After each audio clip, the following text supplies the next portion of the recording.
आपला जर हेतू चांगला असेल तर क्रियेकडे देव कधीच बघत नाही. म्हणून आपला हेतू स्वच्छ असला पाहिजे. क्रिया अमंगळ असली तरी देव तो स्वीकारतो. याच्यासाठी जगप्रसिद्ध 2 उदाहरण आहेत. एक वेश्यागणिकेचं उदाहरण आहे.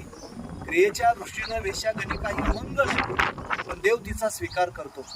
क्रियेच्या दृष्टीने सजन कसाई हा अमंगळ आहे, तरीही त्याच्या हेतूचा देव स्वीकार करतो. देव क्रियेचा नाही, हेतूचा स्वीकार करतो. म्हणून क्रियेपेक्षा हेतूला महत्व द्या. ज्याचा हेतू चांगला आहे देव त्याच्या पाठीशी आहे. तो क्रियेकडे दुर्लक्ष करतो. जगद्गुरु श्री संत तुकाराम महाराज लिहितात, जोडून या धन उत्तम व्यवहारे, उदास विचारे वेच करी.